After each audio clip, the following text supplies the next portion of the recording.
Hello, everyone. My name is Hanju Kim. I am the facilitator of the 2020 Asia Pacific Youth Exchange Online. Today is the APYE Youth Symposium, and you are in the Group C. Before we begin, we must aware of the following instructions. So according to the screen, you can also check. You must change your name according to this format.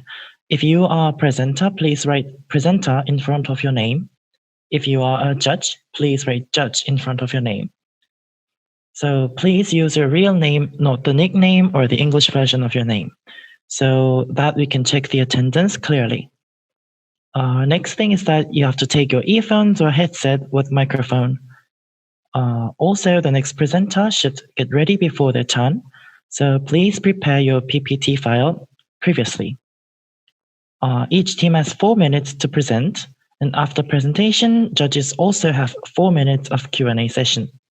So you have to be really on time. Next thing is that you have to turn off the microphone when presentation is going on. So there must be no interruption during the presentation. Next thing is that 2 teams will go through the final pitching. So you have to check until every session ends. If you have a technical problems or cannot continue your presentation, the next team will take turn and you will present afterwards. We will start the final pitching at approximately 5 p.m. Korean time. So you have to be on time and check the time every second. So can I share my screen right now? Yes, you may start right now. After you start, thank you. Try to check the time. Okay, shall I start the video? Yeah, you may just turn on the microphone, camera, and the screen sharing as well. Okay, thank you. So, hello everyone, this is Team 3. We're from the Mago stream. So first of all, our mission statement is to raise awareness, create opportunities, and enhance cultural interactions. Although we are normal people, just like the muggles in Harry Potter who do not know magic, we still can make changes. So our tagline is, we don't have magic, but we still can make changes. So we have discovered the following problem. First of all, due to the epidemic, the resources allocation has been more polarized, both economy and education. Students in less developed areas are more at disadvantage, and small businesses are losing customers and shutting down. The unemployment rate is crazy as well during the COVID-19, especially the unemployment rate of young workers, which has been increasing to over 30%. Also, the collaboration among countries is at the worst moment due to the COVID-19. Lack of trust and emphasizing self-interest make those countries are lacking of cooperation. For example, the new Cold War between China and the US right now. Also, the partnership among the public was worsened as well. Intercultural bias and prejudice have led to serious racism and cross-cultural misunderstanding. So our solutions is a web app. The welcome page and the sign page are for deepening their memory of our mission and the vision. So first of all, inspired by the online courses prevalent in the duration of the COVID-19, we plan to develop a program to recruit students in scientific or technology-related majors to refurnishing second-hand electronic devices. Then we will collectively donate the renewed devices to students in the less developed area. In this way, those students can also have the resources to have access to knowledge and information as wide as city kids. In the same time, we will invite teachers from all over the world to give lectures. So in this way, students can have knowledge about their other cultures and also be enlightened. Also, we will build a centralized platform for culture-related small business. Those business owners or designers can seize the opportunities to promote the culture they represent and sell their products.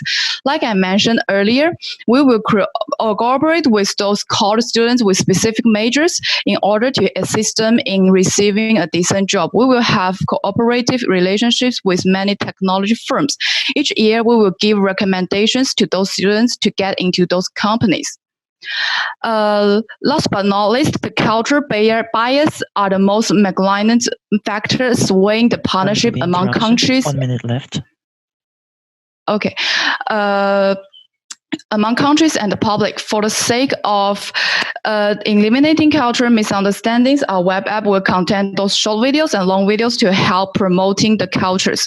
Also, at this point, we have a SWOT analysis which can emphasize the strengths, opportunities, weaknesses, and threats that we have right now. So in the future, we can focus on this SWOT analysis for better development. Also, this is my team members. We are 4 students study in different countries, such as the US, Australia, and the British.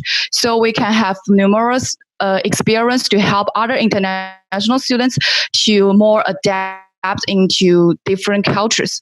Also, like I mentioned, it concluded in the solution part, the web app, we create mainly targets 3 SDGs: quality education, decent work, and economic growth. The partnership for the girls as well. With the development of our web app, the problem we have discovered related to these 3 aspects can be resolved. So thank you for listening. Any questions? Yeah. Thank you. So 4 minutes has been done. So now we will have a Q&A session. Judges and all the participants of Team 3, please do not turn on your microphone and screen, please. Hi, Siru. This is Cheryl. I just have a question. I think 4 minutes is definitely a lot quicker, so I'm trying to grasp as to what the solution and how that solves the problem. In terms of the virtual classroom, how do you plan to scale this, I guess, in terms of, do you start from understanding more about the problem? Do people have access to technology where you're planning to implement this? And if so, how does this virtual classroom work? Oh, well, so first of all, we want every student in different areas to have access to this virtual courses.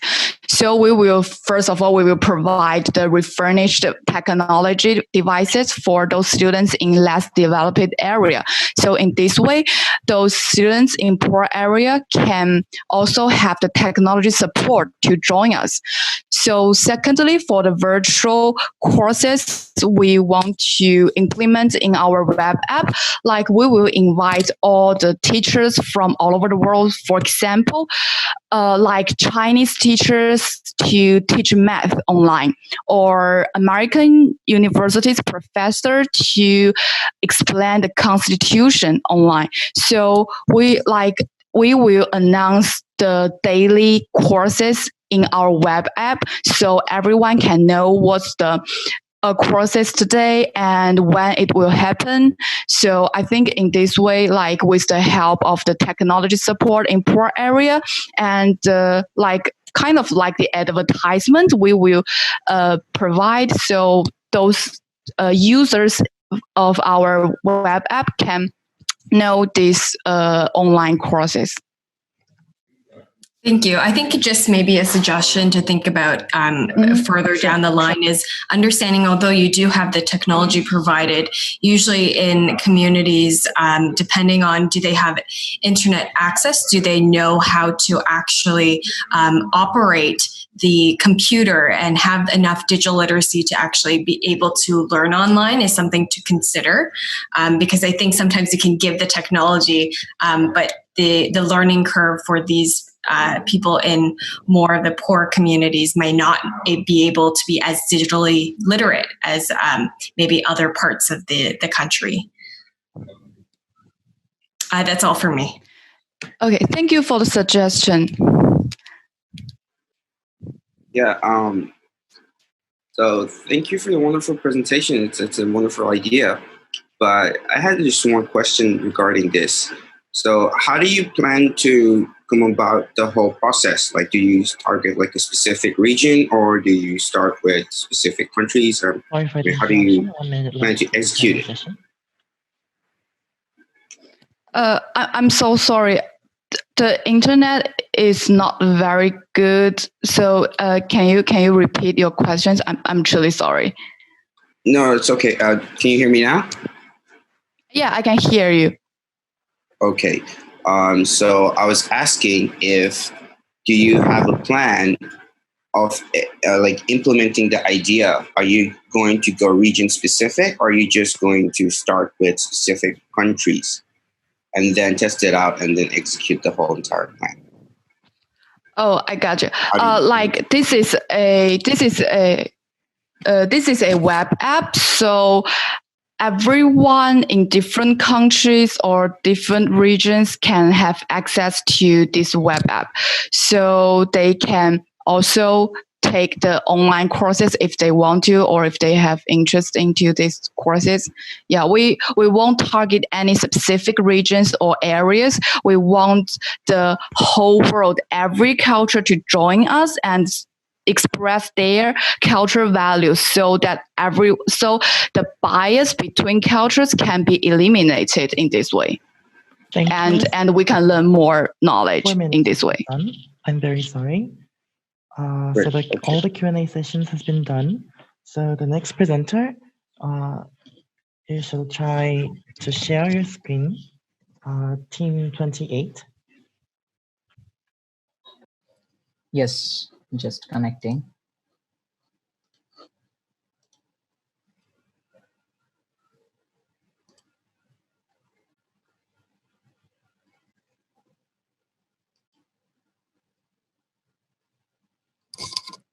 Is this okay? Okay, you may start right now. Am I audible? Yes, it's all clear. Thank you so very much. Shall I start now? Hello. Yes, you may go. Okay. Back in 2012, when I was a college student, I have a very good friend of mine with whom I was playing together, I was singing together, and I was traveling together. And he was a very close friend of mine. I don't have any communication with my friend for 4 years because I was in my university. And in 2016, one day I was reading a newspaper in my library and I saw a news. I couldn't control my tear.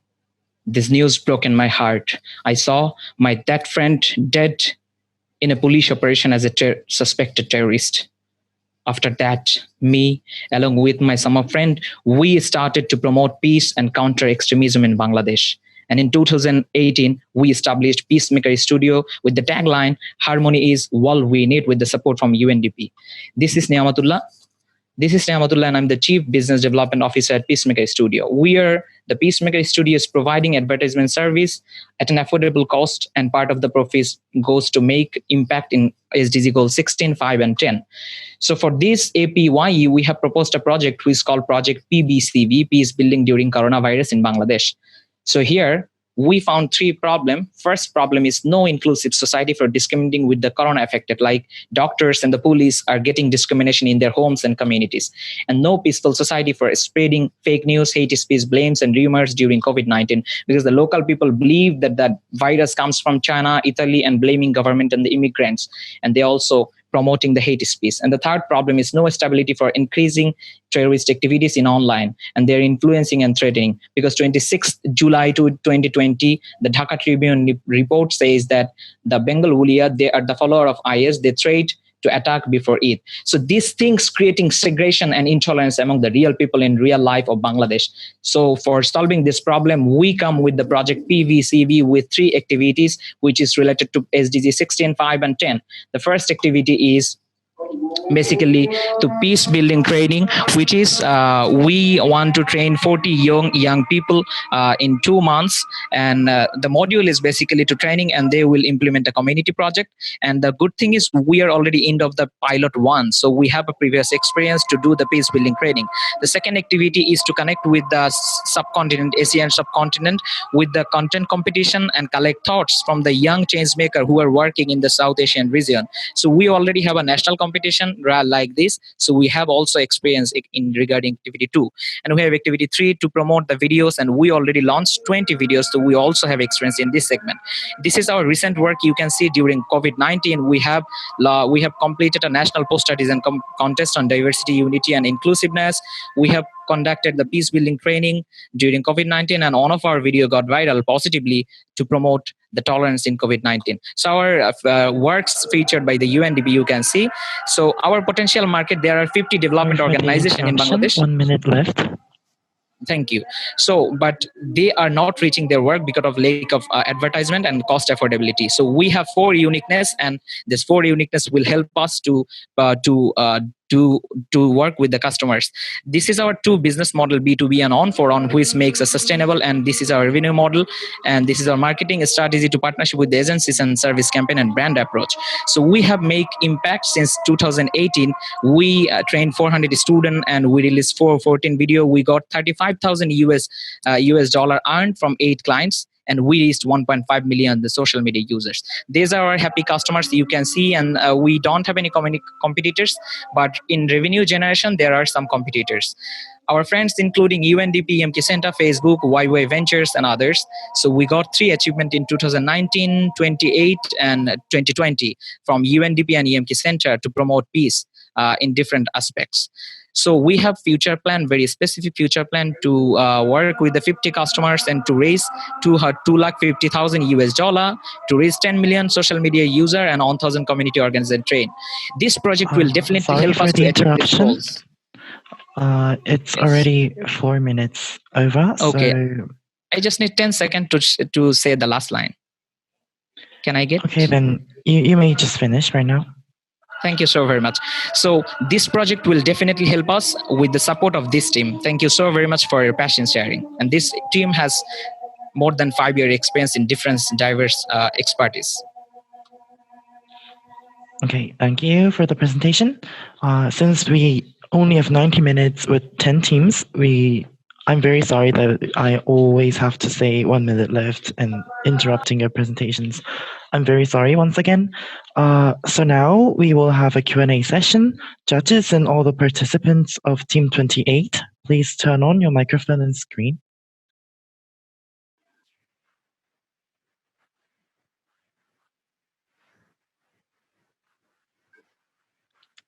So now may the Q&A session begins. Okay, do you want to ask something first?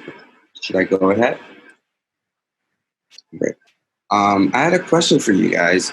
So I see you're planning to train the youth, and so you've done so much content and everything is presented there. What's your plan for the youth that you're training? Like, what are they going to do, like, going ahead in the future? Thank you for the question, dear Judge. The young peace builders who will be trained, they will be going to the community, to the local community, and they will aware about the community people, about the fake news, about the discriminations that are happening in COVID-19. And after the post-COVID, there is a chance to become the victim of the corona affected and the frontliners. So they will aware the people, and also they will implement 5 different projects in different communities of Bangladesh, so that the people will get very clear information from them, and they also can get 250 families as a beneficiary, as I mentioned in my presentation. Right. Are the modules created by you guys? The ones that they're being trained upon, are they created by you guys? Are you using partner organizations, or like, how are you coming up with these training materials? Can you please repeat again? I didn't get clearly. Are you creating the modules of the training by yourselves, or are you using partner organizations? Okay, so this is my great pleasure. I got a training from United Nations Population Fund, UNFPA, on UN Security Council Resolution 2250, Youth, Peace and Security. And also I got training from the European Commission, EC, on the PVE and how we can implement PVE. After that, I, along with my team, we designed a curriculum to train the peace building. And previously, I have worked with at BYLC in the curriculum development team. So here I also have designed a curriculum under the US Embassy project that was also on the PVE, Preventing Violent Extremism. So I have previous experience to make the curriculum. And in this case, we also have make a very good curriculum.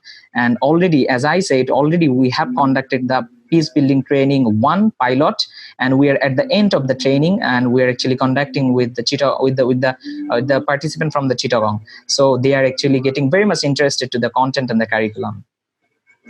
Great, thank you. Thank you so very much. Hi, I think that was a great presentation, great storytelling at the very beginning. It's good to see that you have traction in terms of the training and the partners. So in terms of your sort of the end objective of all of this training and your future plan for 2025, what's sort of I see a lot of vanity metrics in terms of number of people that are being trained, which is great, but sort of what is the end objective at the end of the end? For this entire project that you're doing? Is it this would be embedded in maybe schools potentially, or what's that the long-term vision? For the interruption, 1 minute left. Okay, so thank you for the question.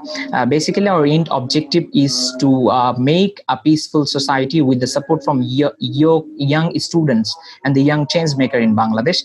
They will be actually working in Bangladesh, and we are actually trying to collect the young student from the age of 18 to 25. So they are actually very energetic and they're working very hard. And also, if I respond to your the second part of the question, that we as a Peacemaker Studio, we are making impact and also providing the service. So in future, our project is very much sustainable because we have a very good source of sustainability, financial viability, and operational viability. That our team is very experienced, and our models are sustainable to work to achieve the end goal, as I said. Sorry for the interruption. So thank you for the Q&A session. Thank you, everyone. Now we will move on to the next presentation. Our third presentation, Team 8, please share your presentation file and turn on your microphone.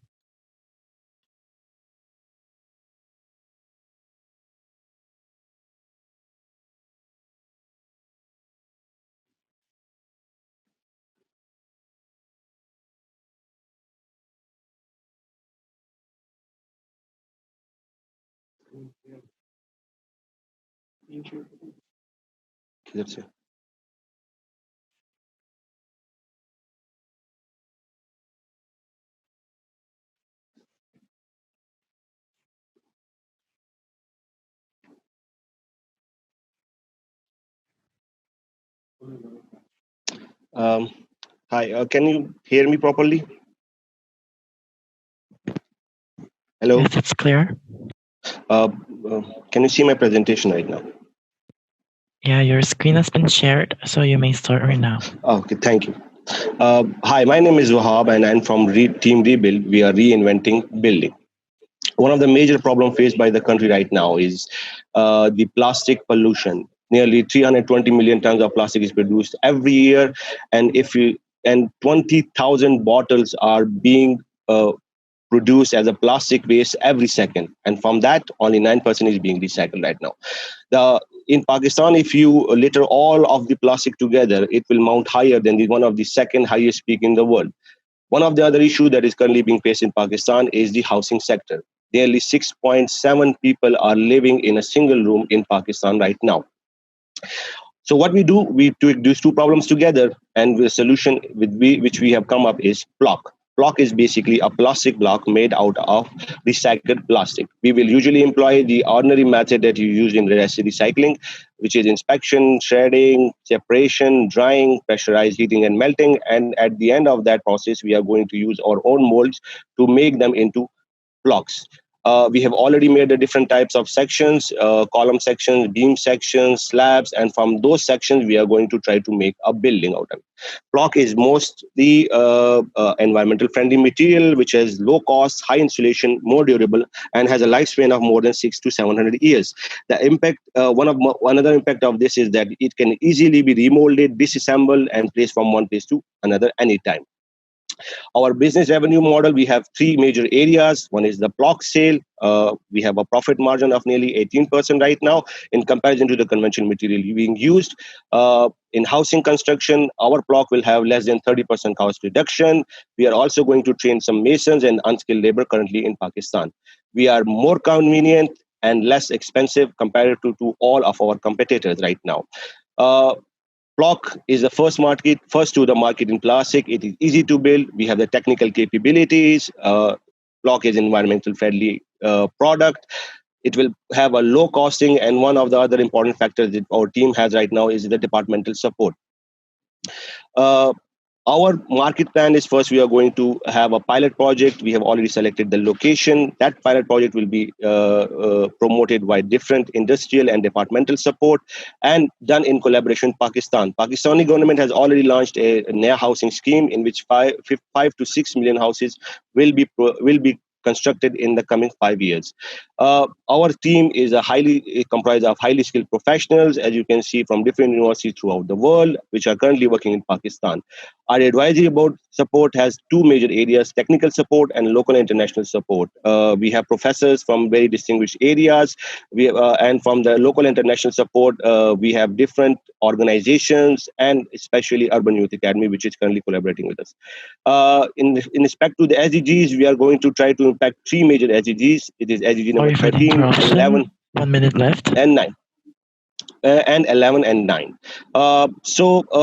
We have already completed our initial testing. As you can see, I have this block with me right now. And in the coming 1 year, we are going to try to make a pilot project out of it. Our goal is to create a circular, sustainable economy. The strategy here is to establish long-term collaboration between industry and academia and in building low-cost housing. And the need right now is nearly 10 to 15,000 of US dollars for the initial installment of the plant and everything else. Thank you for your time. If you have any questions. Thank you very much for your presentation. So now we will have a Q&A session. Just as before, judges and all the participants of the team 8, please turn on your microphone and screen.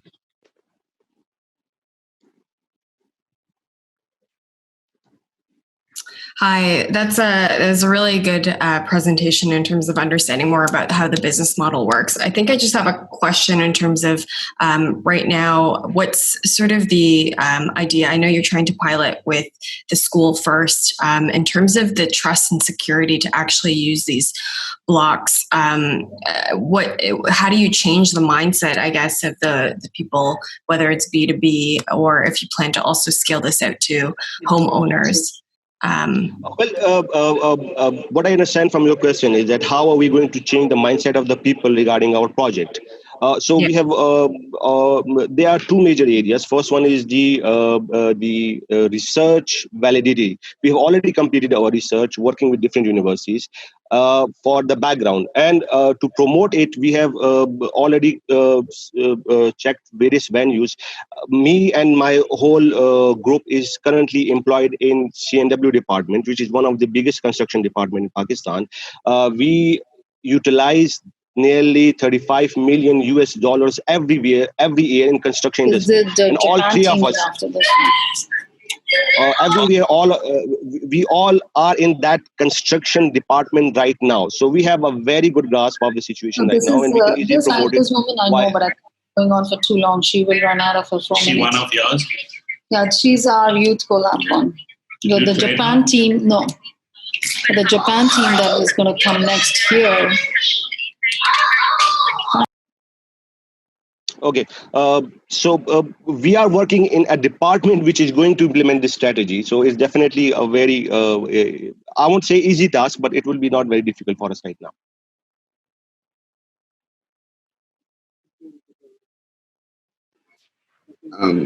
I think it was a wonderful presentation. It's a pretty solid plan. And given that all of you are working in the construction industry, I mean, I guess you have the links to execute it as well. But I had this question that how much more cost efficient are these products compared to what is currently available in the market, as well as but we already discussed it in the presentation, but I think I was very fast at that time, keeping in view the time frame. So a single block in comparison to the ordinary brick, it is nearly 18% cost efficient. And if we are using a block or the block that we are calling, or the block we are calling this plastic block right now, if we use it for making a whole construction, then a single house of the same model from ordinary construction to our construction, we will have a cost reduction of nearly 30%. Right. By our estimate, nearly I think $10,000 US dollars are being used for a single story house with ordinary one bathroom, one kitchen, and that's a whole area. It is nearly 10,000. So we are going to make the same house with blocks which are easily replaceable and eco-friendly, and with all these benefits in 7,000 US dollars. So the ordinary estimate would be something like that. Sorry for the interruption. Only 1 minute left. Okay. Just one more question. So, in terms of durability, in terms of durability, is it like stronger than the materials construction? Is it like stronger than yes, sir. We have already. We have already completed the different parameters as per the American Concrete Institute codes, as per the local codes. We have already tested it. And in comparison to the ordinary brick, I can show you, I won't hit my head with it, but I think it's quite a solid box. So it looks pretty dense, it's pretty dense. And as per the scientific parameters or the engineering parameters, we have already tested them. And some one of the slides that said that we have complete. So the results were there as well. The point here is that we had the same issue, that is this product something that can be accepted in comparison to the conventional method. So it is definitely there, and it is at par with the ordinary conventional material that is being used right now. Sorry for the interruption. So it's already been 4 minutes. So thank you for your great presentation. Thank you everyone for the Q&A. Thank you. We will move on to the next presentation. So team number 13, please share your presentation file and turn on your microphone. Thank you.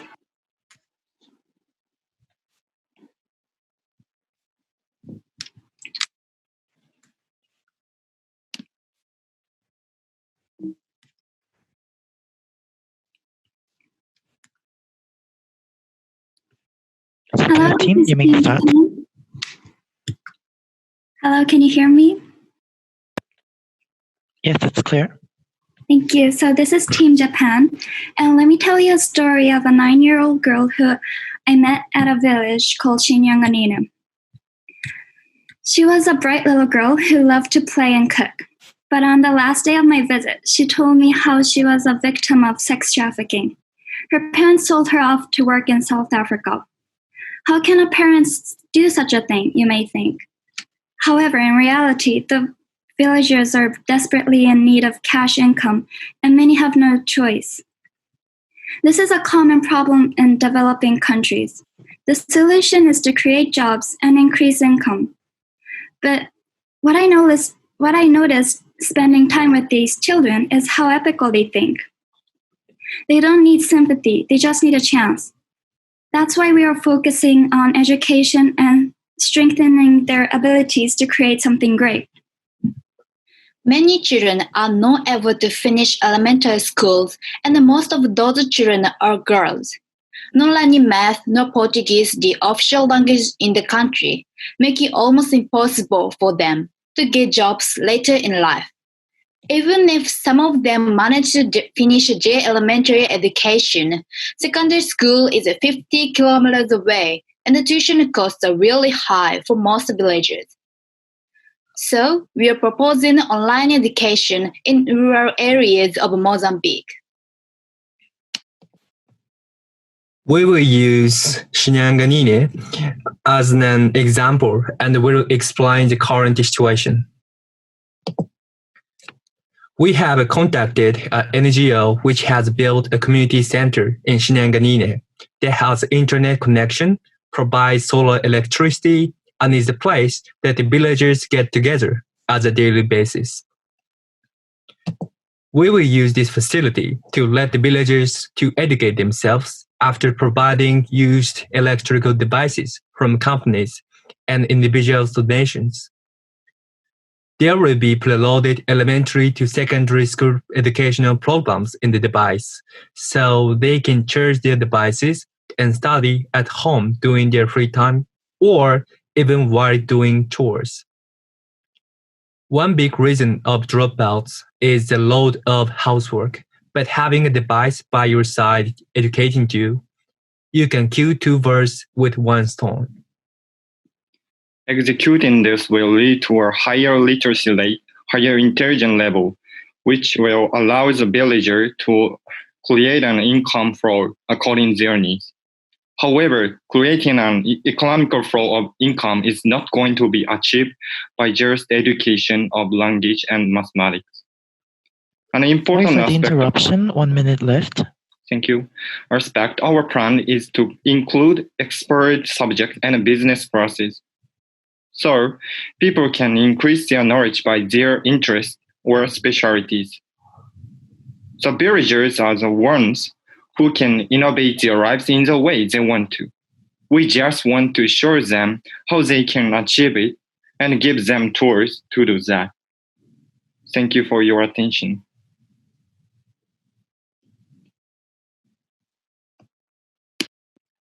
Thank you so much for your presentation. So now we will have a Q&A session with judges. So all the participants of Team 13 and judges, please turn on your microphone and screen.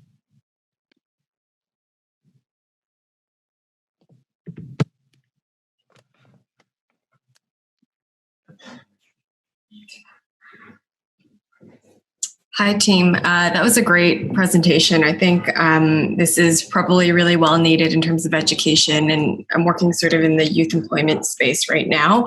I'm just curious as to how do you plan to operate and actually pay for all of these? I know it's donated devices, but then how do you sustain this if you plan to scale this maybe in other villages as well? Okay, thank you for the question. We are thinking of getting the used electric devices from Japanese IT companies.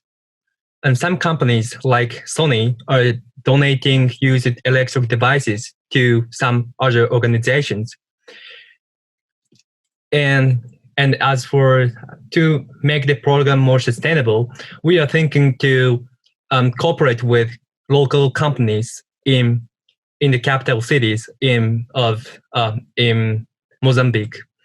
So we help children to grow up and learn more as they want, and then finally they can find jobs at the companies we are cooperating with, and in that way we get money from the companies, and instead we give the children and the students.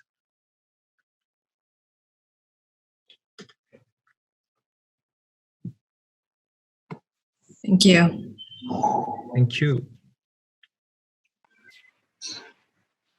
Okay, so in terms of online learning, how do you think the children will adapt to it, and what kind of timeline are you guys looking at the implementation about it? Because even we have been incorporated with a few online learning services for people who are in remote areas, right? And it takes children quite a long time for them to adapt to it. So how do you plan on implementing that? And what are your plans? Okay, thank you. Thank you for the question. We are talking about it with the local people in the Shinyanganini village, and they said they want somebody who help about the mechanics. And so as I told you, we are contacted with NGO in the local village, and there is one mechanical staff, and we are locate him to that village, and he can always help their local people and try to make the habit for the children. Thank you. So do you guys plan on tracking the number of students that are going through the programs, and where are they going and how are they doing after the program? Or is there any means to track the progress of the students that are going through this particular program? Do you have anything in mind? Sorry for the interruption. 1 minute left. Thank you. We are planning to two choices for them. The first choice is they are working as an employee for the local companies that we are cooperating with. And second choice is, and we can also go on to the universities in the capital city. And then so they can learn through our programs, and they have the freedom to choose. Thank you. Great. Thank you. Thank you so much.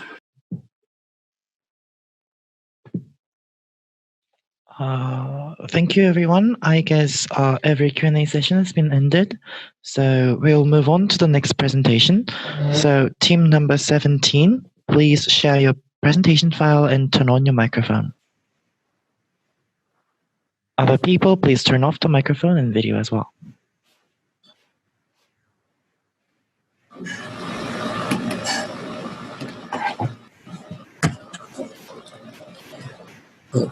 Can everyone hear me? It's very clear. You may start right now. Okay. Afternoon, everyone. We are Sustainable Pingdong from Taiwan, and our topic is the overproduction issue of dragon fruit.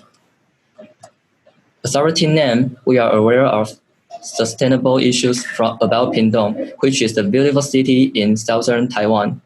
This problem we have discovered is the overproduction issue of dragon fruit in Pingdong has become more severe due to COVID-19.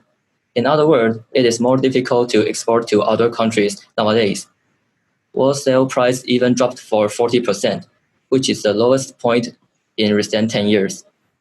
So, how to solve this problem? Our solution is to extend storage time through improving stoving machine and to increase sales of dragon fruit by promoting household fruit stoving machine to families. The theory of household fruit stoving machine is to use low temperature, usually 30 to 40 Celsius, to dry fresh fruit into dried fruit, which is easier to store. To achieve this goal and gain profits simultaneously, we will collaborate with fruit stoving factory, collect and analyze relevant data like temperature and humidity to improve household fruit stoving machines. And last but not least, collaborate with household fruit stoving machine company and profit from sales commission. And the market plan is to display and introduce machine to farmers and customers in local market. Since household fruit stoving machines are not popular in Taiwan yet, we have no competitors and expect an increase in need of stoving machine during COVID-19. We hope to benefit the following stakeholder. For families, the machine make it easier to store fruits and encourage them to consume more fruits. For farmer, as more fruit are sold, the market price would increase, as well as their income and standard of living. For household fruit stoving machine company, sales volume must increase. In our opinion, our impact is to foster processing industry innovation, sell more fruits to increase farmers' income, and reducing food waste and promote in-house food and agriculture education. These three impacts corresponds to SDGs 9, SDGs 8, and SDGs 11, respectively. And here are three members in our team. Oliver Tai is graduated from communication engineering, and Katrina Chen is good at agriculture economics, and I am skilled at MIS. In the future, we will do field research at Pingdong. We have contacted the biggest dragon fruit farm in Pingdong and plan to visit them. Simultaneously, we will set up... Sorry for the interruption, 1 minute left. Okay, and start collecting data, which we'll use to apply data analyst results to household stoving machine after we visit stoving machine company. And to summarize, our goal is to mitigate the overproduction issue of dragon fruit in Pingdong. And our strategy is to create a better vision of household fruit stoving machine to sell dragon fruit. We may need to learn more about food processing industry and agriculture, maybe some financial support. And that's all. Thanks for listening. Next step, my partner, Catriona Chen, will respond to any question. Thank you for the presentation. So now we'll have a Q&A session. So judges and all the participants of team number 17, please turn on your microphone and screen.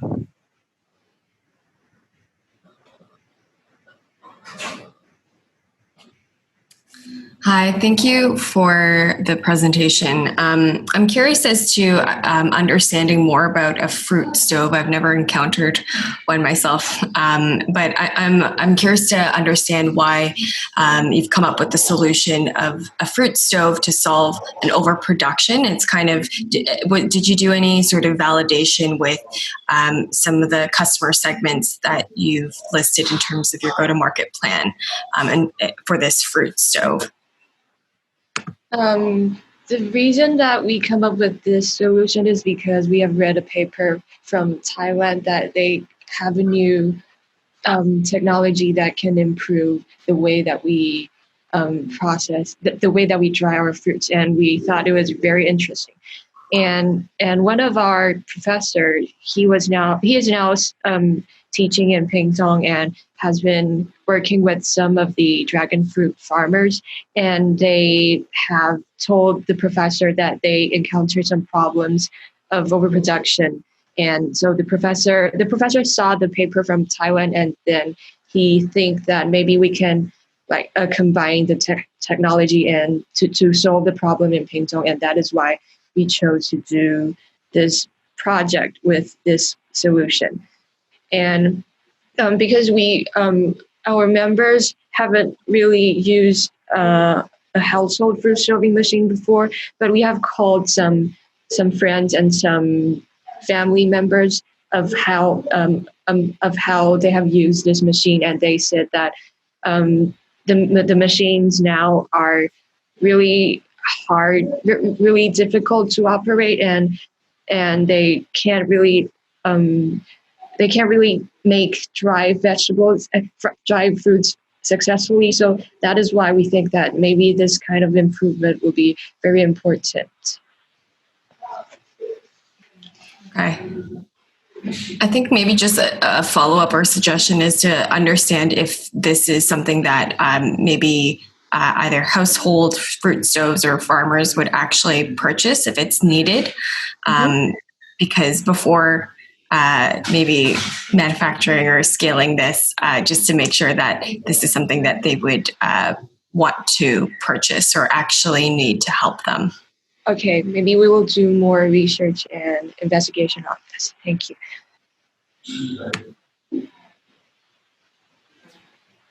I think Cheryl just took care of my question with the follow-up question. So I would really suggest if you guys look into it more and realize if there's a market demand or there's a potential for this. Okay. In the market, right? And other than that, I think the way that you planned out everything is really efficient and very productive. But I would really look into the market probability of it, right? Sorry for the interruption. 1 minute left. Yeah, everything else is great. Thank you, guys. Thank you very much. Yeah, I'm actually curious, like an overproduction of dragon fruit. I've never heard of it before, so it's very interesting. But understanding, maybe asking the farmers what are some of their pain points because they have this overproduction. What does it affect, or how does it affect them? If you're focused more on helping the farmers, or are you more focused on helping sort of the economy? Because you said there was lower exports of fruits, or I think at the very beginning. So maybe see what is the problem that you're tackling? Is it for the farmers? Because you could come up with a different solution that could help them, and it may not be a fruit. So it may be something that affects, obviously, maybe how they grow their crops or something like that. But with the economy, there could be something totally different too. But this fruit stove idea is very interesting. I would like to see one day. Thank you. Okay, thank you, everyone. We'll move on to the next presentation. So team number 19, please share your presentation file and turn on your microphone, please. Other people, please turn off the microphone and video.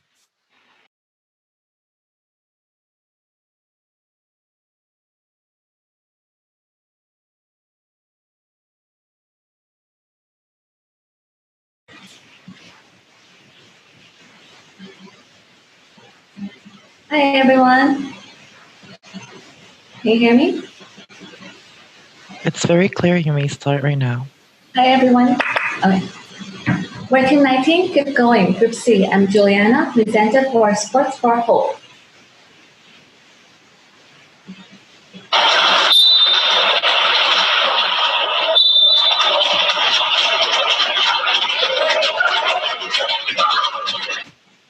Wow, keep going surely makes the children and the young athletes look vigorous and enthusiastic.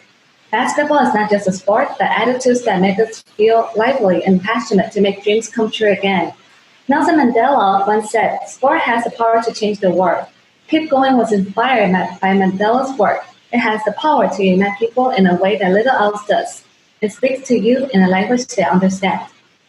Problem. First of all, imbalance of family function and resource. Lack of after-school care, sports companionship, and remote tribe areas. Second, low employee rate of young indigenous youth. For some young athletes, when they are injured, they will be retired. Thus, we want to sustain their passion and skills to the needs in the tribal areas. Solution. Sports education influences character transformation, reinforces positive interest in children, and also creates teaching and employment opportunities for retired athletes still chasing their dreams. Business model.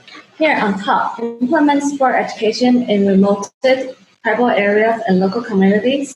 We host 8 to 10 consecutive sports activities by applying basketball as a tool to enhance their learning skill and experience. Group study program to empower local youth and leaders in the tribes, cultivate the young talents to continue the economic growth in the local area. Last, search and identify local stakeholders in search of community needs. Go-to-market plan. Here, Sport for Hope have 4 related SDGs. 3, good health and well-being for people. Provide a healthy field and sport learning environment in the tribe to help children avoid bad habits and develop a healthy physical and mental development. 4, quality education. We allow remote areas with the lack of educational resources to enjoy the right to learn from diverse courses and after-school sports companionship. 8, decent work and economic growth. Here we want to provide job opportunities for our employed young athletes to participate in social services as to increase teaching experience. 17, partnerships for the goals. This project model has the visibility of cooperation. There's opportunity to cooperate with overseas countries and regions to replicate it in various sports education companionship. So actually, we're basically looking for a variety of partners to expand this project to local community. While creating this 8-week program, we empower 2 to 4 local teachers and a group of community kids, which we want to provide fruitful learning experience. Sorry for the interruption. 1 minute left. Pandemic period. To expand our project wisely, we are collaborating with local government for sport industry evaluation, and we're partnering with university to get volunteers resources. Lastly, community partners are important stakeholders to share this program experience by word of mouth. Impact of 110 sports companionship. Here, we have the most benefit of 400 families that have foreseen their children with light of hope as they foster a good health and well-being to enhance quality education through sports. Looking at the progress and changes within these children was the most moving part of the stage in this project. Last, our Keep Going team. Why our team can be successful is because we have capability for project research, development and international expansion, we look for a variety of partners to create sports for hope around the world. Until 2020, we have empowered 4 indigenous local teachers and by community kids to join the program every 8 consecutive weeks. Thank you for your time and listening. Keep going. Thank you for the presentation. So now we'll have a Q&A session. Judges and all the participants of Team 19, please turn on your microphone and screen. Thank you. We'll have our 2 team members here. Edward is also keep going team.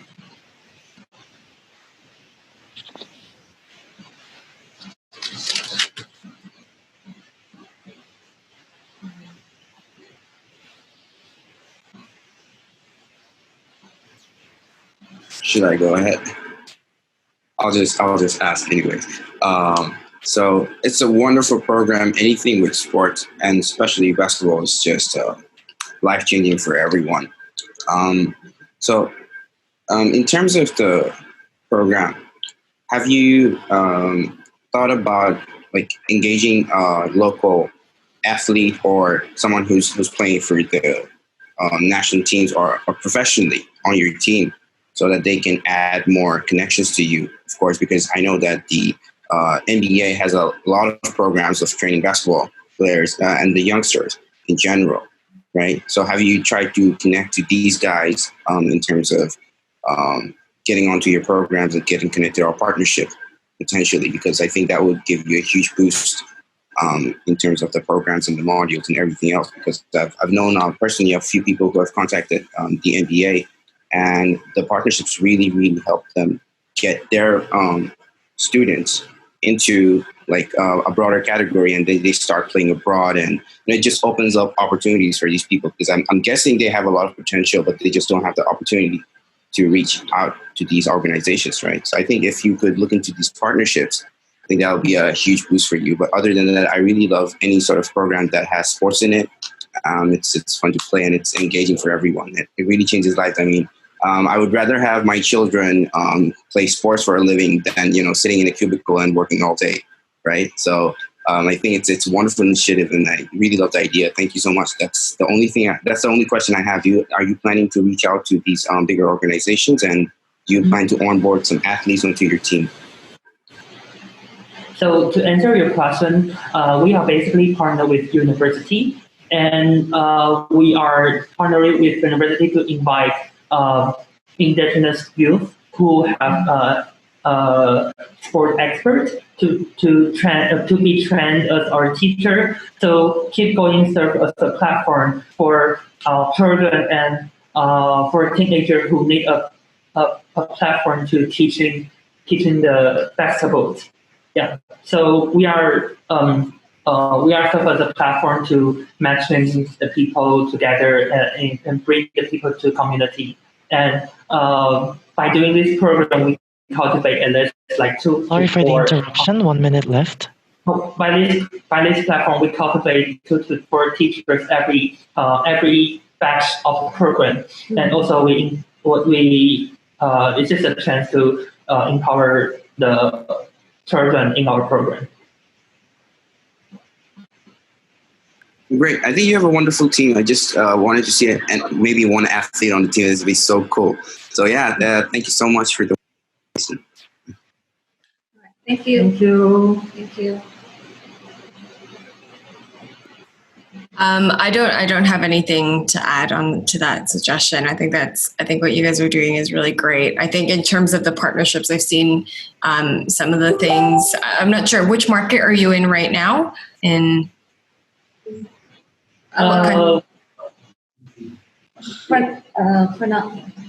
now, we are expanding the program in like Taipei City. Hualien City is part of Taiwan, and also southern part of Taiwan. So we are actually expanding mostly every city in Taiwan here. That's great. Thank you. Oh, also to add one thing, we're also trying to expand overseas. Like try to work with like other international partner. Yes, international partner. For example, we had hold an event with Israel company. It was the art culture exhibition. yeah, that related to our tribe as well. Sorry for the interruption. So it's already over 4 minutes, and due to the time limit, we have to finish the Q&A session right now. So thank you, everyone. So we'll move on to the next presentation.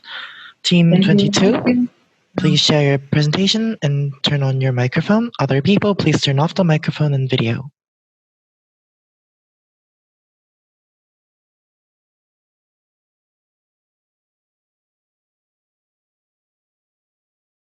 Video죠. Şimdi large slide kaydırıyor.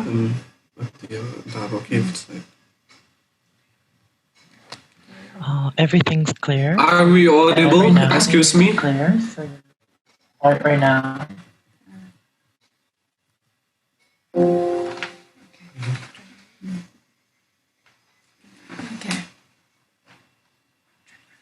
Hello everyone, we are Team Small from Mizoram, India, and SMALL stands for Small Scale Opportunities for All.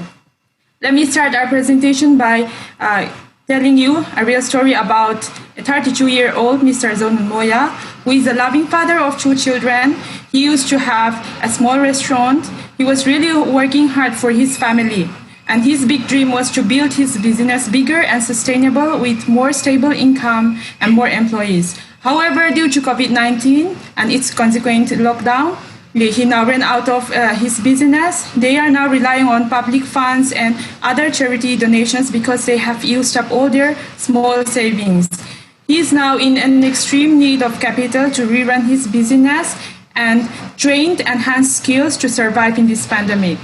Therefore, our mission is to create source of income opportunities for below poverty line families who lost their jobs and means of income due to COVID-19. Users, in our project, we will select 3 BPL families, below poverty line families, who are without stable source of income, including the earlier mentioned Mr.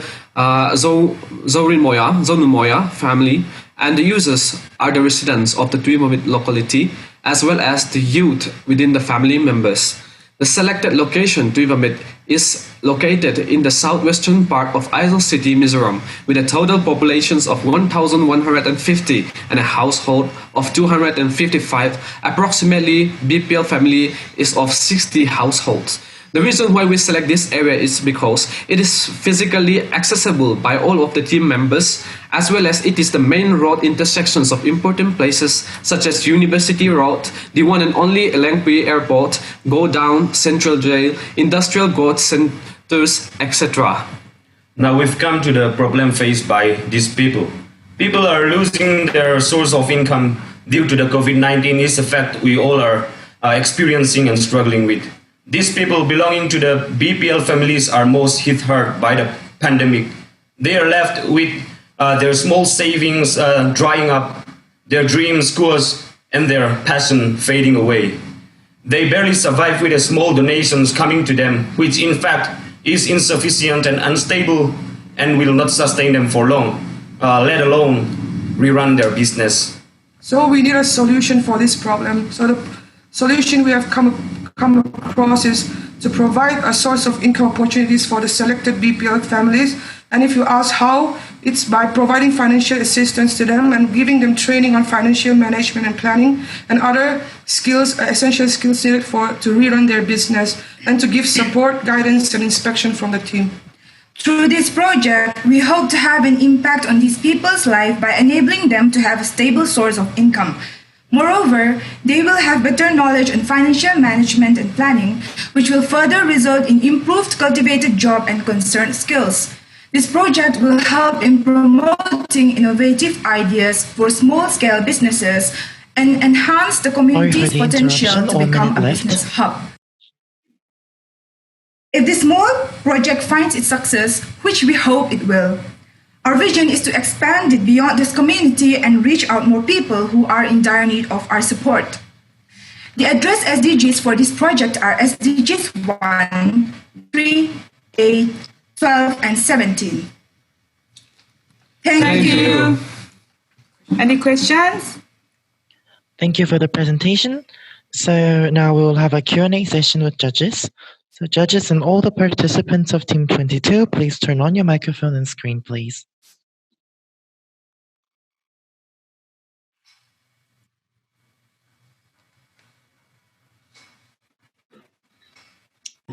Hi, thank you for the presentation. And it's nice that you guys are all well coordinated in one area, and hopefully staying safe as well. I just have a couple questions on, I think primarily just what is your go-to-market plan in terms of when you talk about you're helping them with financial planning, how does this actually help them with, especially with the ones that don't have basic income? How do they manage money if they don't have any money right now, for example? Okay, thank you for your question. First of all, we are aiming on state and international grants. And then the international grants, we are going to apply for them. And then the state governments, the planning department, they are ready to partner with us. And they can give out funding also. And moreover, those people who don't have jobs right now, in our locality, we have this donation system. It is a very large fund. So where many people donate a large amount of money, and then those people, those who don't have jobs anymore, and then those who have used up all their savings, they used to get donations, like charity donations from the community funds. So that's what they are relying on right now, mainly relying on right now.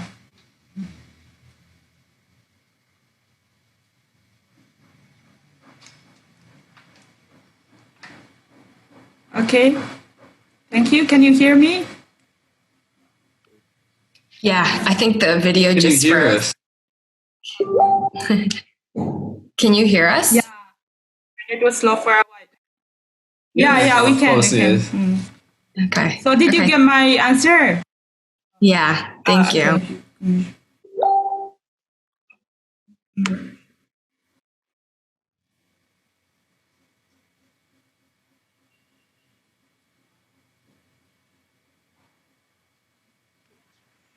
Any other questions? I think it's a very thoughtful plan, and yeah, I don't really have any questions. If Cheryl has any other questions, you may go ahead.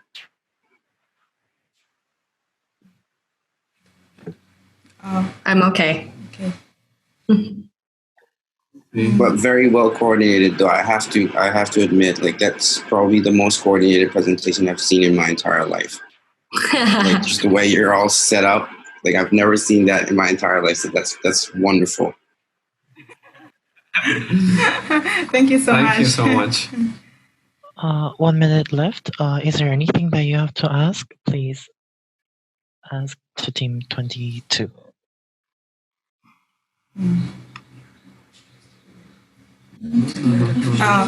Okay, can I mute my video now?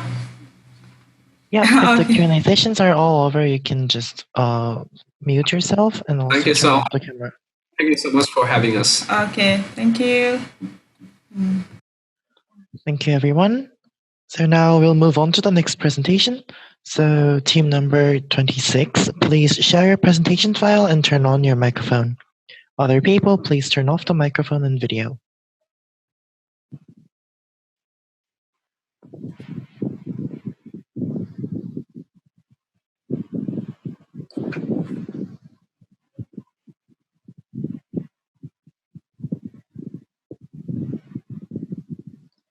The screen condition's nice, so you may start right now. Mic check. Is it okay? Mic check. Very clear. Hello, yes. Okay. We are Team Accessi Wheels, driving people towards equal opportunities. First, we want you to meet Pedro at PWD. So even before the pandemic, Pedro was already used to not going out of his home because of the many obstacles that hindered him from doing so. For Pedro and 1.13 million Filipino PWDs, exclusion is unfortunately the norm. In our country, 55% of these PWDs live in the lower income markets where they have limited access to basic services. Subpar mass transportation has long been a serious struggle for able-bodied Filipinos. So imagine how much worse it is for PWDs who suffer from lack of efficient services, government negligence, stigma, and poor urban planning. To exacerbate the situation, the COVID-19 pandemic has removed transportation methods, further isolating PWDs from the many social, economic, and healthcare opportunities to which they are entitled. Services that aim to provide access to these opportunities should be at the forefront of businesses today. We bring you Accessiwheels, a booking platform connecting PWDs to highly trained drivers. Our vision is to make society more inclusive. And so, we took it as our mission to provide convenient and safe transportation for PWDs. Our tech platform will serve as an intermediary between our riders and partner drivers. To ensure our services are inclusive, we also offer the Sagot Ko Ride Mo program, where we allow those who are unable to pay to give only what they can. As for the remainder of the fees, we will be reaching out to donors and partners. By transporting PWD commuters, patients, and workers to their destination, we are able to connect them to opportunities they are otherwise isolated from. We also hope to help our frontliners by offering them shuttle services. To increase our market presence, aside from networking, we are also capitalizing on word of mouth and social media, specifically Facebook, Instagram, Twitter, and our very own Accessiwheels website. What makes us unique? Well, we are tapping into an underserved and easily overlooked market. This is because Accessiwheels recognizes its role in creating a world where no one gets left behind. The SDGs form a huge part of our long-run vision. We want to work towards decent work and economic growth, reduce inequalities, and sustainable cities and communities. Meet the Accessiwheels family. Our CEO, Miggy, a business ad alumnus from the University of the Philippines, is a wheelchair user who also understands the struggles of PWDs.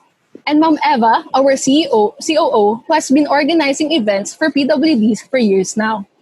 18 cities, 9 million meters traveled, and more than 1,000 trips. All of this in a span of 5 months. What started as a dream by its founders has transformed into a platform that has touched the lives of many Sorry for the PWDs. interruption. We have come so left far only. and we don't intend to stop here. To provide an even more convenient and seamless service, we partnered with Lilipad to launch our official website. In its full glory, we envision Accessiwheels beyond the platform that it is now. We intend to serve partner hospitals in every major city and province, to provide our service as an added employee benefit to many corporations, to partner with government units in bettering the welfare of their constituents, to onboard more donors and benefactors, and to venture into providing mass transportation systems. We've got to admit though, this is a big dream, and we can't do it without you. Together, let's enable Pedro and the 600 million men, women, and children in Asia and the Pacific with some form of disability to live lives with less hindrances and more equitable opportunities.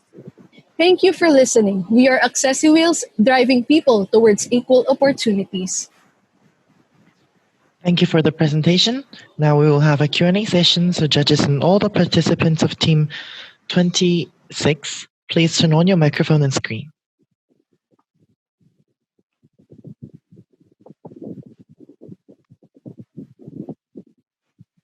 Hi, Maggie.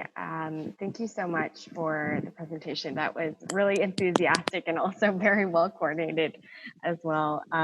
In terms of I think what you're doing is really, really great. In terms of the financial model, can you tell me a little bit more about how you guys are working in terms of trying to be profitable as well? So right now we are operating on a commission basis. So we get a percentage of our fares.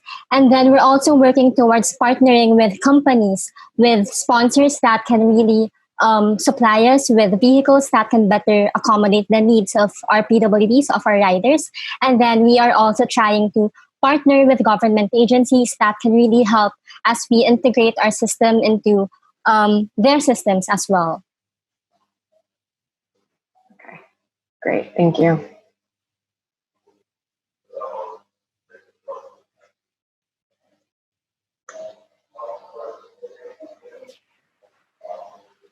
I have no questions. I mean, whatever this you're doing is just very innovative, and it's wonderful initiative. I mean, I've read about you guys before, and it's great to see the presentation. It's just amazing stuff. I hope that you guys have the best of luck, best of future. And yeah, that's a wonderful presentation. Everything is very apt. Everything is very well explained. All the problems, all the solutions. And yeah, I have no questions.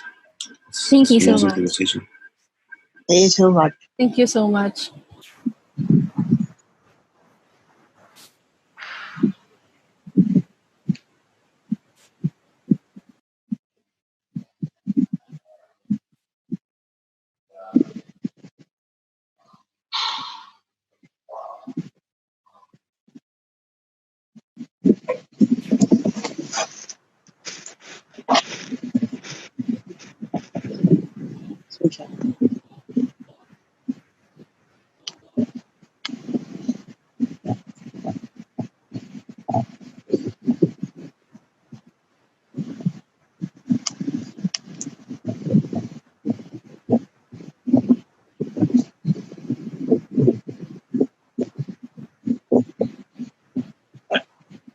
Do you have more questions? You guys want to know anything Yeah. about anything? Any more questions, ma'am? Sir?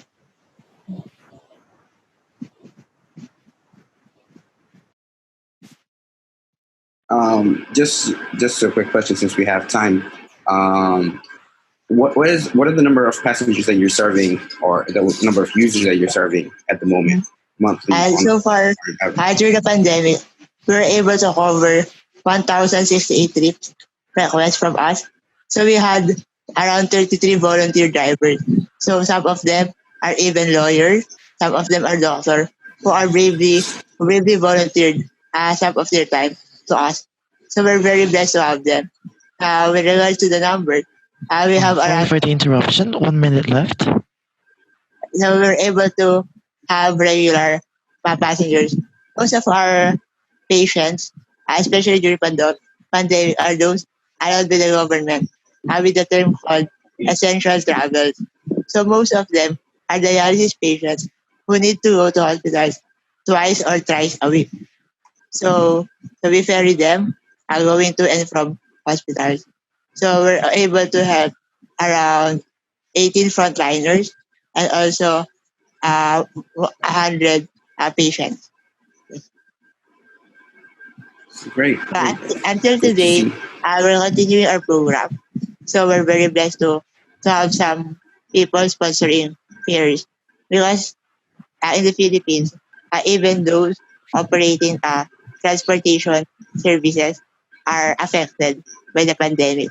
So at least we're able to somehow subsidize some of the ride so that you'll be able to help them. Because technically, most people affected by chronic diseases avail public transport. I'm Which very is sorry for the interruption. It's already over for 4 minutes and 30 seconds. So I think we shall stop the Q&A session here. So thank you everyone for participating. Thank you so We'll much. move on to the Thank you next so much. presentation. Thank you.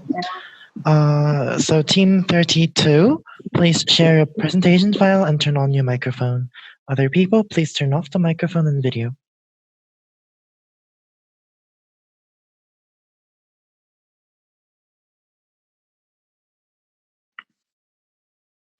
So can you see the screen? Yeah, the screen and the voice, all the conditions are great, so you may start right now. Okay. Okay, so I will start. Good afternoon, everyone. This is Team Amazon, and we're here to save the lives of the millions. According to the World Health Organization, 3/4 of the 100,000 daily new coronavirus cases from developing countries and also the figures are being underreported.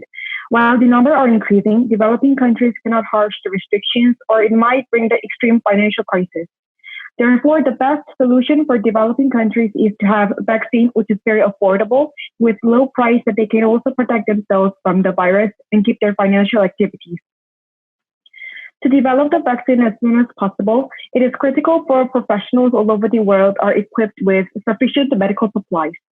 However, the global supply of medical goods has failed because some countries restricted the export of medical supplies since the beginning of 2020 for the domestic use. This hindered the speed of development of secure and global health. Therefore, what we are going to suggest as a solution is to create an organization or startup company named World Medical Industry Organization. We have two goals. First is to find vaccine as fast as possible by promoting cooperation of laboratories all over the world. And second is our main goal, which is to further develop the vaccine with a very affordable price, with low price, so that developing countries can use and take. So how are we going to make money? We've searched some companies or foundations where donate and help financially for nonprofit, startup, and organizations. So NLP Support Center, Asam Nanan Foundation, Impact Investment Foundation, Soprum, and Outlet. So they are now all looking for the next generation nonprofit organization and startup. Our estimated initial fee is about $5,000. This includes the marketing fee and rental building fee, wages and platform fees, and other preparation expenses. To talk about our marketing plan, our organization is based on online platform. We're going to analyze data regarding Corona and also work about exporting the medical supplies or materials. Also, we're going to agonize about way to distribute the vaccines fairly with transparency and scientifically valid principles when it was developed. Using the online site or application, what we think most importantly is about simultaneous communication. So those will be possible through the virtual meeting or chatting, and it's possible to find safe vaccine faster and make synergy effect than working alone. About the impact, deglobalization is one of the uprising keywords because of COVID-19. In the era of post-COVID-19, however, we should go to the direction of globalization and aim at well-being of every person. So the beneficiaries are, as I mentioned, many of them living in informal settlements and slums in cities. And it is clear that the pandemic will hit the world's most vulnerable people the hardest. Recommended measures to prevent COVID-19 transmission, such as hand washing and social distancing, are often impossible in these areas, and health facilities are minimal. Therefore, find and develop secure and affordable price to these people can be the only and ultimate way to stop the infection and also feed with the slogan of SDG, leave no one behind. Sorry for the interruption, only 1 minute left. Our related SDG is Goal 3, ensure healthy lives and promote well-being for all at all ages, but also include Goal 1, 10, and 16. Our focus will be on effective resource support regarding medical systems, expansion of medical service accessibility, and providing info about vaccine and try to make an ultimate solution for COVID-19. More importantly, this association or organization is not temporary, but will contribute to the prevention to future pandemics and also improving sanitation and health system, which can help to save the lives of the millions. So thank you for listening, and if you have any questions, please feel free to ask. Thank you for the presentation. Now we will have a Q&A session with judges. So judges and all the participants of Team 32, please turn on your microphone and screen.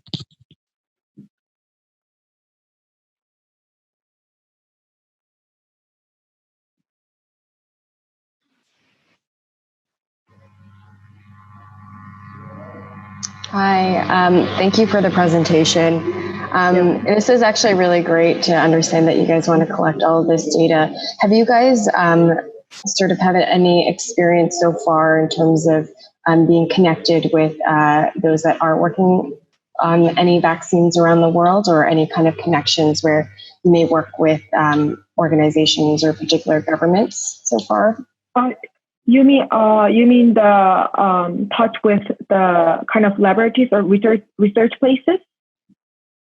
Yeah, if you have any experience or current partnerships, because I know you want to scale this worldwide right now. Actually, we haven't actually had a touch with any research places, but according to like kind of the research the databases, there are lots of laboratories which are experiencing the lack of the medical supplies because of the many countries are using the medical supplies for the domestic labor to show how they're superior in the health technology. So we've thought that's the main reason why it hindered the speed of the development of the vaccine. So that's what we had. And about the partnership, we thought about, because we also analyzed the data about the coronavirus and show how the vaccine was developed in a percentage. We are thinking about the partnership with some kind of the places where do database analysis, such as in America, there are companies which shows the S&P, which analyzes the current state of the American business sector, like that. So we're going to think about analyzing the database partnership with some companies in Korea. Okay, great. Thank you. Yeah, thank you.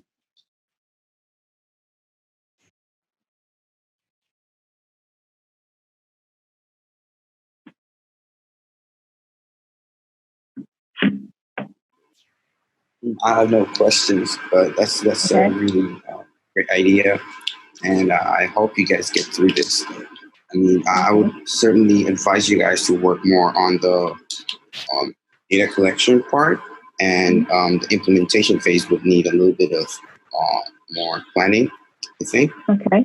From what I've seen, that's practically it. Everything else just seems to be on point. Just best of luck, guys. Okay, thank you.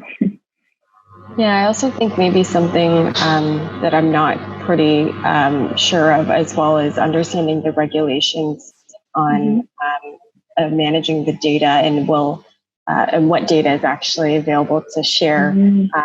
Obviously, each country wants to manufacture it on their own and patent it as well. So being able to have this open source data may not be favorable for some countries. So just understanding what those regulations are.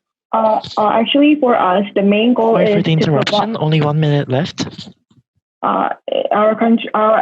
organization is more focused on helping to fund. So as I mentioned, our ultimate goal is finding the cheaper vaccine for developing countries to afford. So providing data is another project that we're going to aim. But the main goal that we're going to achieve here is because we have funding from another the organizations or the foundations that we mentioned, we're going to fund the laboratories where registered this organization. So maybe the government can be also one of the partner who funds this organization. And so we're going to the condition of the fundraising to those laboratories is when they agree to to develop the vaccine for the developing countries in a cheaper way. So offering database is the second strategy that we're going to promote. So actually, that's the main part. Yeah. Thank you for Q&A sessions, and thank you everyone. We'll move on to the next presentation. This is the last presentation of today's preliminary pitching session. So Team 36, please share your presentation file and turn on your microphone. Other people, please turn off the microphone and video.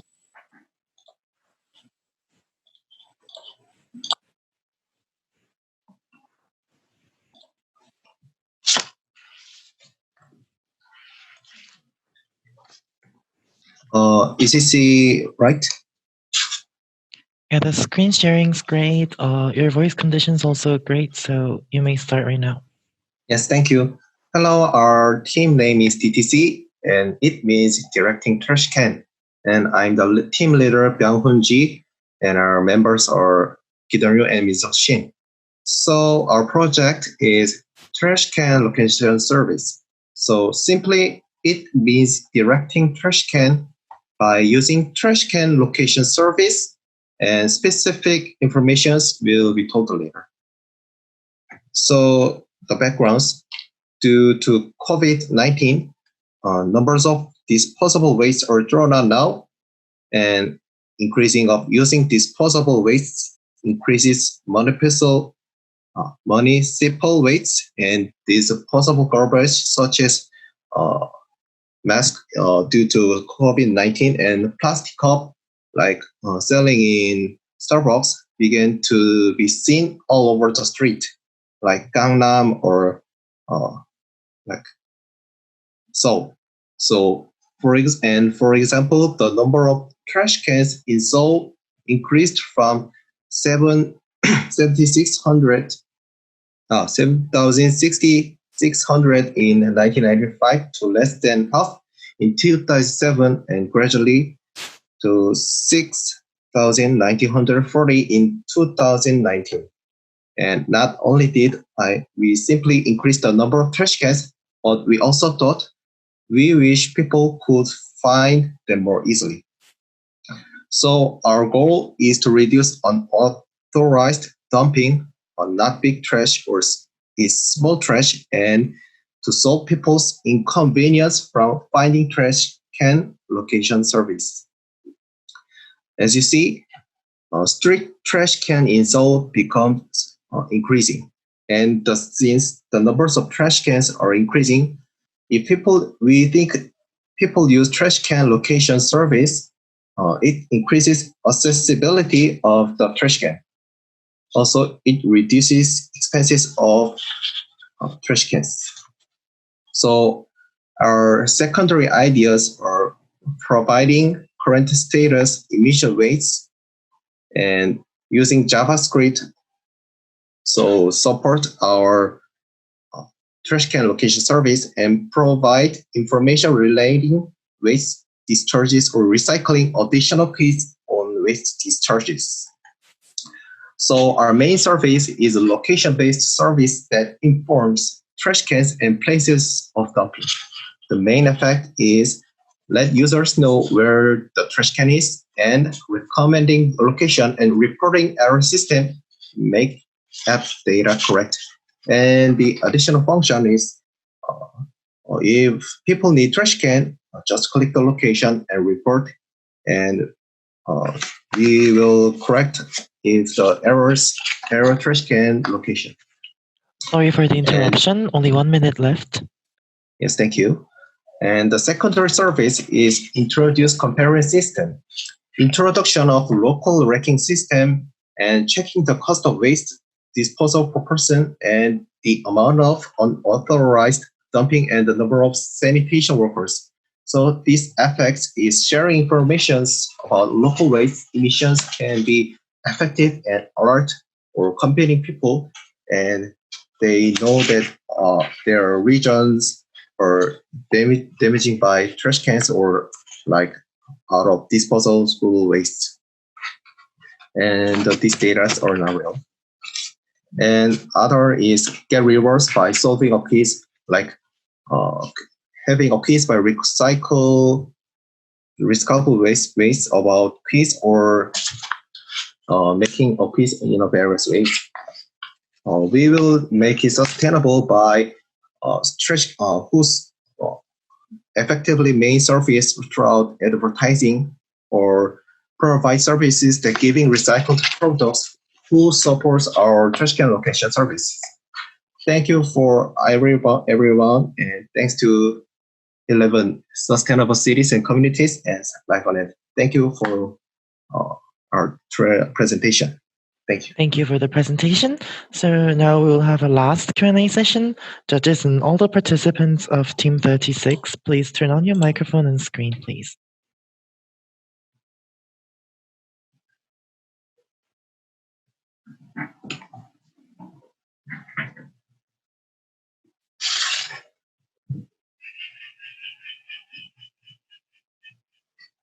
Tazeen, you can go first. I feel like I was taking the first questions. A little bit nervous. That's okay. I think so. It's a wonderful idea. So, do you guys have? It's not a question in general, but it's just something I'm curious about. Do you guys plan to use the trash that is collected? Do you guys plan to use it in some way, or are you guys planning to recycle stuff? And do you have any plans about the end product? This is really is not. This is very initial plan for this APYE. So I think we have to more think about if we really plan for having this project. So I think it is it's like a what just try it. So right. I think it is. If this is a trial, this is a very good idea. We have to. I think I have to more study and or thinking about the apps or applications. So. Okay. Cheryl.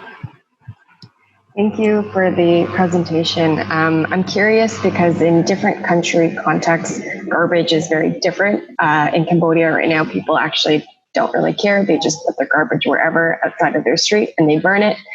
And that's how they get rid of the garbage. And I think maybe in your context, it's very different. So can you tell me a little bit more about that, the journey of someone that actually takes out the trash can, and is it effective to just have smaller trash cans, and will that stop people from just having more waste? I think that's the first question, is understanding, is that validated in terms of the size of the trash can and the amount of waste? And the other one, have you validated if people will actually use a web app to see maybe the nearest location of a trash can, and would people actually use that? I think if I'm the using this service location, I think it use more affirmatively, because we search for little, but there's no location service or trash can, so it might be very effective for then only know have trash can, I think. Sorry about. I have to study English more. No, that's okay. I'm sure you know it. Interruption. 1 minute left. Yes, thank you.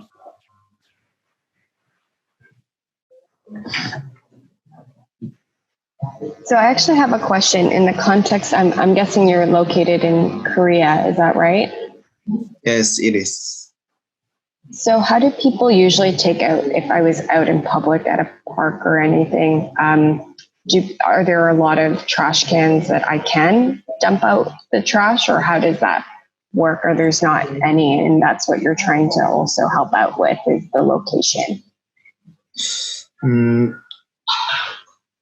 I think Korean people are not really throwing waste around, but some people are throwing a lot of waste. So the park, or like there's a Starbucks cups, or like they're eating toast, like using paper, it makes damage to street in waste, making waste. So. Okay. Sorry for the interruption. So time is up. It's already been 4 minutes. Thank you everyone for the presentation and participating everything. Everyone has finished their presentation, so now on. Judges, please wait in the webinar session for the preliminary pitching evaluation. And all the other presenters and participants shall move on to the main room. The link will be on the chat in a few seconds. See you there. We'll also share the link via the screen. We will share the results of the preliminary pitching very soon. So see you at the main room. And once more, judges, please wait in this webinar session.